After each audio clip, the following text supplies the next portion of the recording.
আসসালামু আলাইকুম। বর্ষাকাল চলে এসেছে।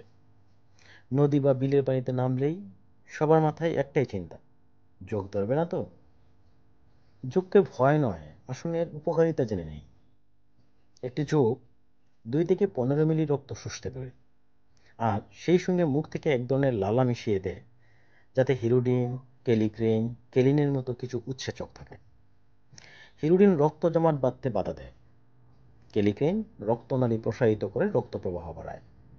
এর ফলে দূষিত রক্ত দ্রুত শোষিত হয় এবং নতুন রক্ত সঞ্চালনে সাহায্য করে। এটি হার্টের কার্যকারিতাও উন্নত করতে পারে। এমনকি রক্তে শর্করার মাত্রা নিয়ন্ত্রণে যকৃতের ভূমিকা রয়েছে। যকৃতের শরীর থেকে ডেস্টাবিলাস নামে এক ধরনের প্রোটিন প্রবেশ করে মানুষের দেহে, যা বহু জেদি জীবাণুকে মেরে ফেলে। এছাড়া নিউরো সিগন্যালিং এবং অ্যান্টিমাইক্রোবিয়াল পেপটাইড সংক্রমণের প্রকোপ কমাতে সাহায্য করে। জয়েন্ট পেইনেও দারুণ কাজ করে যোগ থেরাপি। যকৃতের লালায় প্রাকৃতিক ব্যথানাশক এবং অ্যান্টি ইনফ্ল্যামেটরি যৌগ থাকে, যা ব্যথা ও প্রদাহ উপশমে সাহায্য করে। মাইক্রো সার্জারি, প্লাস্টিক সার্জারি এবং রিকনস্ট্রাকটিভ সার্জারিতে যোগ খুবই গুরুত্বপূর্ণ ভূমিকা পালন করে, বিশেষ করে অঙ্গ প্রত্যঙ্গ পুনঃস্থাপনের ক্ষেত্রে, ভেনাস কনজেশনে।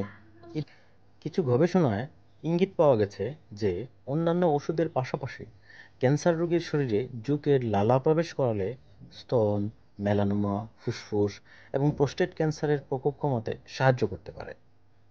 যোগ থেরাপি রক্ত সঞ্চালন উন্নত করে, ত্বক থেকে বিষাক্ত পদার্থ দূর করে এবং কোলাজেন উৎপাদনে উদ্দীপনা যোগায়, যা ত্বকের সামগ্রিক স্বাস্থ্যের জন্য উপকারী।